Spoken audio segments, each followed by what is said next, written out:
பிரதமர் மோடி தலைமையிலான கடந்த 10 ஆண்டு கால ஆட்சியில் துறைமுகங்கள், விமான நிலையங்கள், பாதுகாப்பு ஒப்பந்தங்கள் போன்ற உட்கட்டமைப்பு திட்டங்கள் அதானியிடம் வழங்கப்பட்டிருப்பதாக காங்கிரஸ் எம்பி ராகுல் காந்தி குற்றம் சாட்டியுள்ளார்.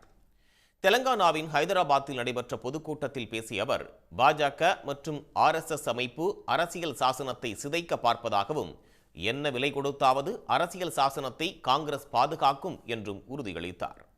பிரதமர் மோடி 25 பேரின் நலனுக்காக உழைத்து அவர்களை கோடீஸ்வரர்களாக்கியுள்ளதாக ராகுல் காந்தி குற்றம் சாட்டினார். கடந்த 10 ஆண்டுகளாக நாட்டின் விமான நிலையங்கள், துறைமுகங்கள், உள்கட்டமைப்பு, பாதுகாப்புத்துறை என அனைத்தையும் அதானி நிறுவனத்திற்கு வழங்கிவிட்டார் என்றும் அவர் சாடினார்.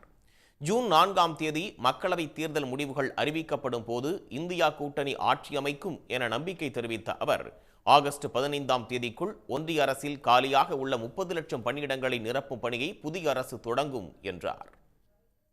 जब नरेंद्र मोदी जी ने 16 लाख करोड़ रुपया अरबपतियों का माफ किया, तब आपने एक शब्द नहीं कहा. तब अरबपति की आदत नहीं बिगाड़ी जा रही थी. मगर जब कांग्रेस पार्टी गरीबों को पैसा देती है तो मीडिया के सब लोग कहते हैं गरीबों की आदत बिगड़ रही है. अब आपको जो कहना है कहिए. आप अदानी के लोग हो, हमें जो करना है हम करने जा रहे हैं. गरीबों के खाते में हम करोड़ों रुपए डालने जा रहे हैं.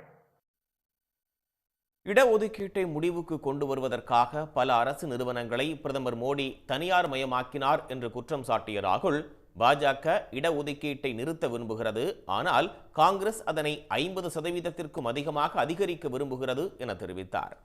இந்த கூட்டத்திற்கு பிறகு ராகுல் காந்தி மாநகர அரசு பேருந்தில் பயணம் செய்து தெலங்கானா மக்களின் குறைகளை கேட்டறிந்தார். உடனுக்குடன் செய்திகளை தெரிந்து கொள்ள சன் நியூஸ் பெல் ஐகானை கிளிக் பண்ணுங்க.